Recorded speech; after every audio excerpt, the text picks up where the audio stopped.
A little girl sat on the warm porch of her home, feeling the wooden floor beneath her fingers.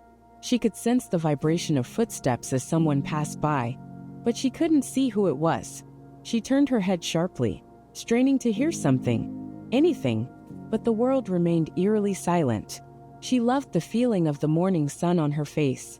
She loved the cool evening breeze, but she couldn't see the golden sunrise or hear the rustling of the leaves. Her world was trapped in an endless void of darkness and silence. She wanted to speak, to understand, to connect, but she couldn't. Frustration boiled inside her. She would reach for things, but never know what they were.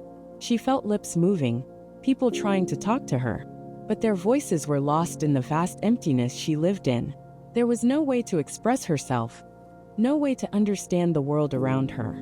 The world she knew was made of touch, her mother's arms wrapping around her, the vibrations of people walking past, the feel of cold metal or warm cloth under her hands. But was this all life had to offer?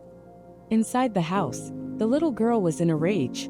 She screamed, though she didn't know what sound she was making. She threw plates off the table, feeling them shatter under her feet.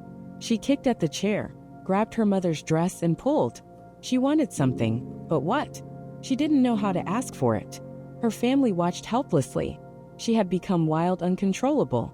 A child without words, without a way to learn. They didn't know what to do. She was trapped in an invisible prison, one built not by stone but by silence. No school would take her. No teacher could help. Everyone told her parents to give up, to accept that their daughter would never be anything more than a lost soul in her own body. But then one day everything changed.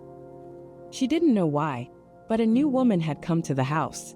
She had kind hands and a quiet patience about her. Unlike the others, she didn't pity the little girl. She didn't fear her tantrums. Instead, she held the child's hands and traced strange shapes into them. The girl yanked her hands away. She didn't like this game, but the woman was relentless. Day after day, she pressed the girl's palm and traced letters, DOLL, MUGCAKE. The girl felt her lips move, as if she were speaking without sound. What was she trying to say? One afternoon, the woman led her outside to the water pump. She placed one of the girl's hands under the flowing water. The cold rush startled her, and she giggled. Then, with her other hand, the woman began tracing the letters. WATR. Again, WATR. The girl frowned, concentrating. Something stirred deep within her. She touched her lips. Was this the name of the thing flowing over her fingers? She grabbed the woman's hands. Desperate. Tell me more. She pointed to the ground, and the woman traced ERTH. She reached for a tree, and the woman traced TRE. For the first time in her life, the girl realized that the world was not just made of objects. Everything had a name. Her world exploded with meaning. From that day on, the girl couldn't stop learning. She ran her fingers over every surface, every object, and asked for its name. Her hands moved constantly, spelling, asking, answering. She began reading books through touch, feeling the raised dots that formed words. She even learned to listen by placing her fingers on people's lips and feeling the movement as they spoke. Years passed, and she refused to accept limits. She insisted on going to school, on learning more. People doubted her. A girl like her can never be educated, they said.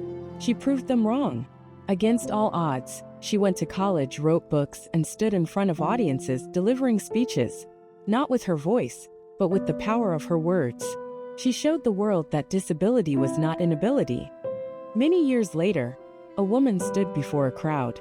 Though she could not see the faces before her, or hear the applause that erupted as she took the stage, she could feel the energy in the room. She had come a long way from the frustrated child lost in silence and darkness. She took a deep breath, then placed her hands gently on the interpreter beside her. As the interpreter spoke, her words carried across the hall. Not just words, but a story of resilience, courage, and hope. She told them about the day she first understood language, about the teacher who refused to give up on her, about the struggles, the doubts, the barriers that society had placed before her. And yet, she had overcome them all.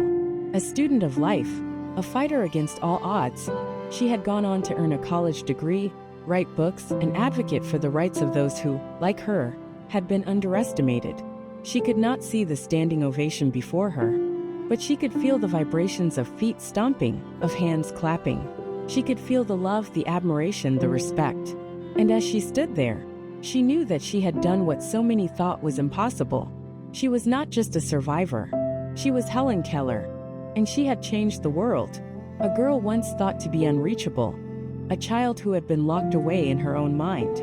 But thanks to a teacher named Sullivan, Helen had broken free. She had gone on to change the world, proving that no barrier, neither blindness, nor deafness, nor doubt, could stop a determined soul.